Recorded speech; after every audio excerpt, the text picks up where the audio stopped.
Good morning, guys. This is the Scranton MMA Show, and I'm Frank. I'm Jess. And this is Tom. And we're going to be talking about a bunch of cool topics today. Okay. Sounds good. Yeah. So let's start with judo. All right, so judo, we're still getting ready for the promotional testing. So a lot of our judo workouts are usually pretty intense. We're very competitive sport-based club. So Sensei Vito a lot of times is putting us through very intense, hard workouts that are great for competitors and really get you good at throwing people.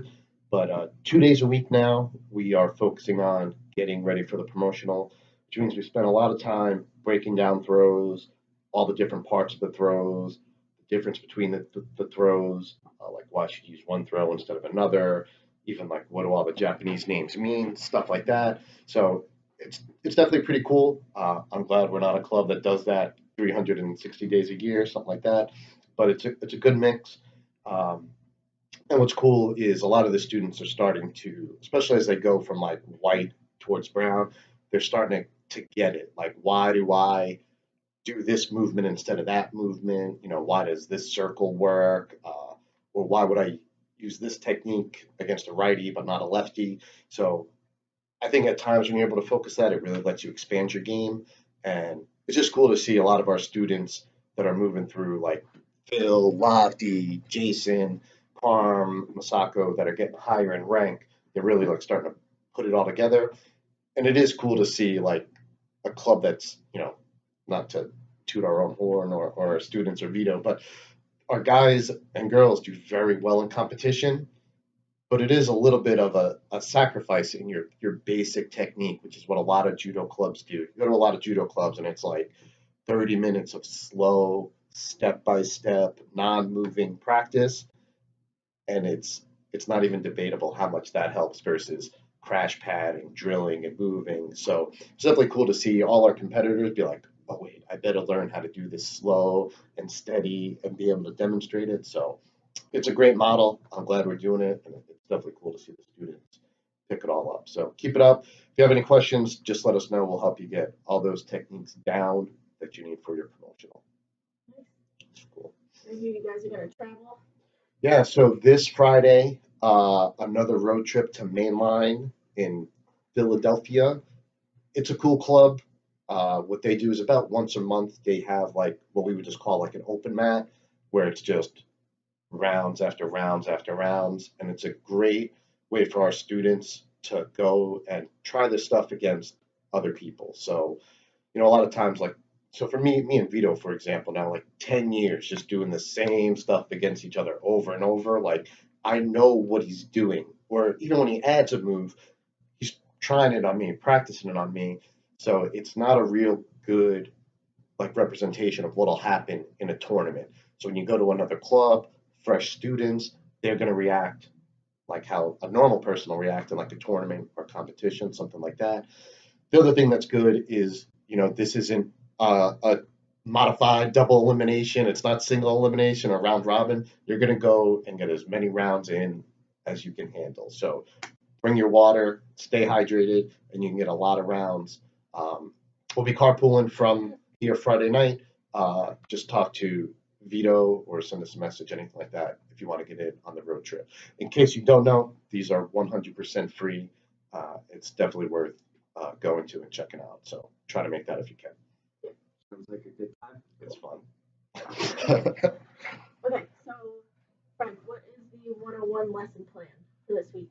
This week we're going to be focusing on the armbar from mount. So this is personally one of my favorite submissions to do from mount. And we'll be giving you all the little details and everything about that. I might have to check that out because my armbar from mount is suspect at best. It's not where it should be. So I should work on some of those details you talk about. Yeah, definitely a good class to hit up. So last week we went over mount maintenance. So a lot of the stuff you saw in the mount maintenance, so the push-up and then the swim through. I don't know what kind of armbar you're going to teach, but you can do the armbar from that push-up. Yeah. So I'm excited to see them. Crazy how it all comes together. Yeah. I had some good questions in my 101 last week on Monday.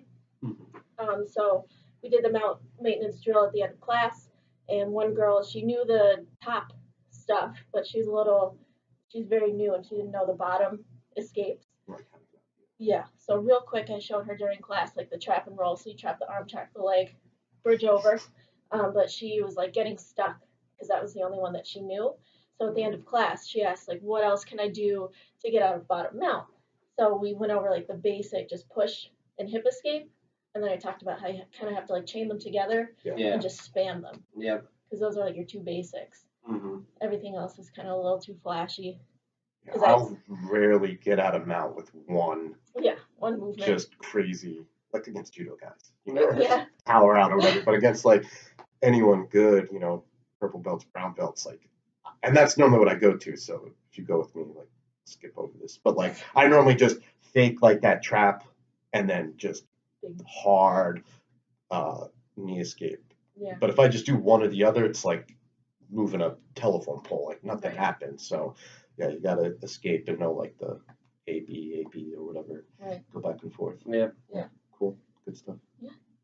It's great that people are asking such good questions lately, Yeah.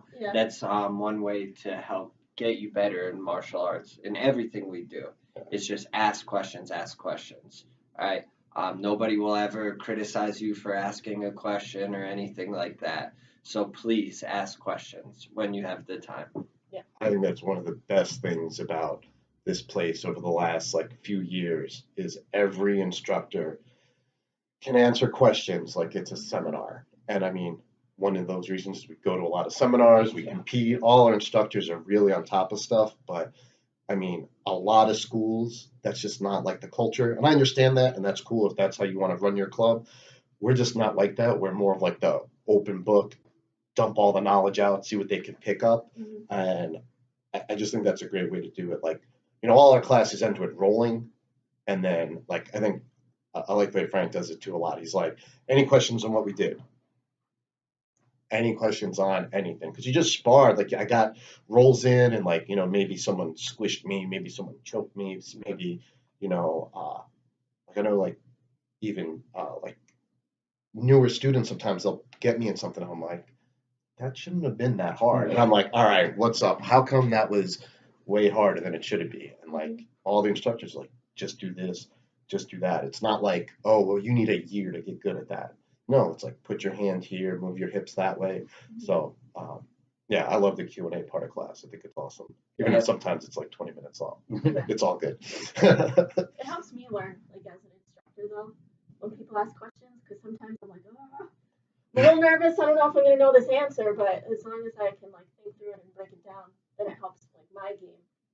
When people ask me questions, I'm like, oh, I never thought about that, and then I have to like apply that to my own jiu-jitsu. Yeah, a lot of times we just do stuff almost like automatically, or don't even let ourselves get that stuck. Like Frankie's not stuck in a lot of stuff. He's just like tapping. But like, so when people ask that question, I think it helps us get back to like, oh yeah, I used to be stuck in mount, so like, what do I have to do and things like that. So Q&A is awesome. I love it. Yeah. Good stuff.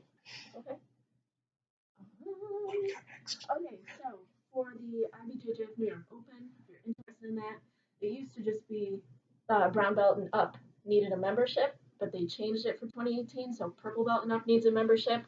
It's $40. It's not expensive, and it lasts you until the end of the year.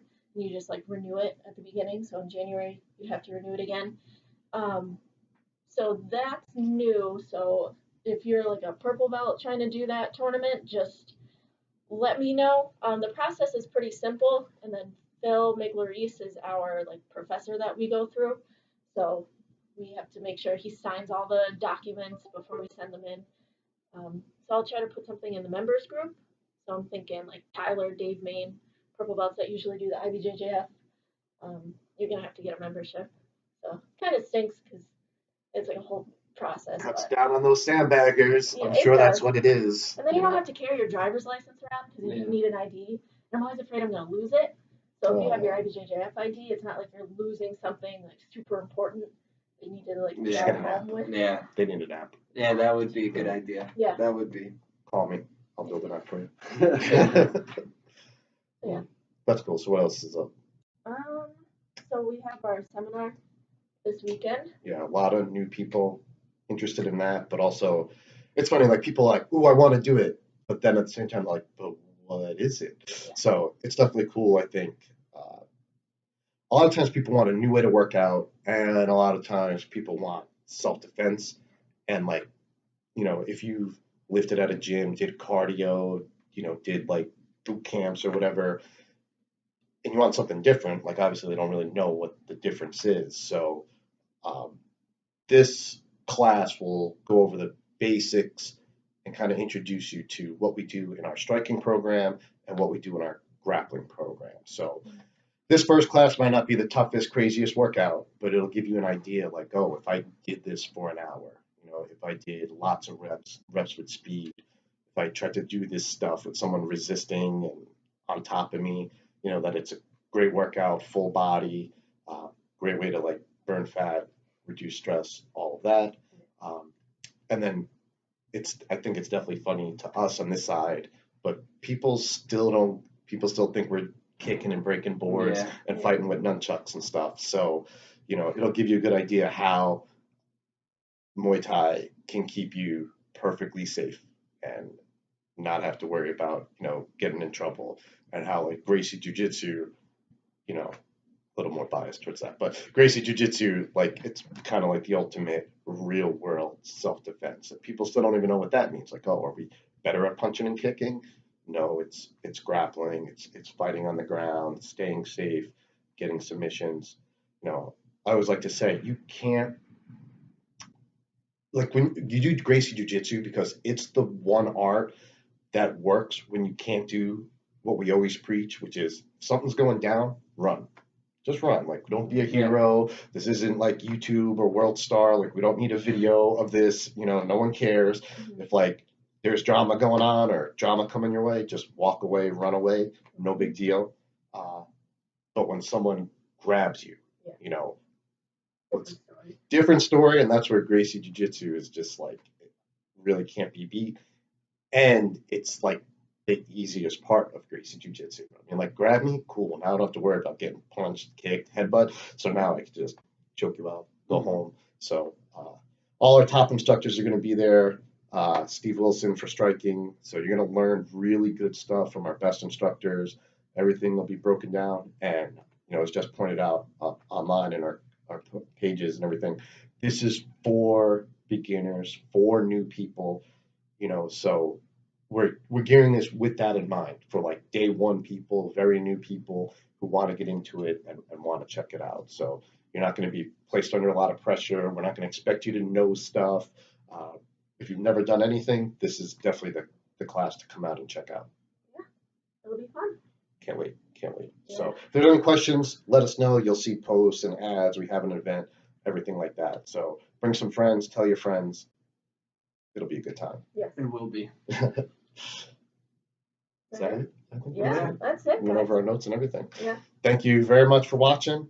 We definitely appreciate it. If you have any questions, just leave them below. That's what everyone does, right? Yeah. Post them below. Yes. Yeah, not above. No. It goes below. All right. Okay. Thanks, everyone. Have a Bye. good one. Second child.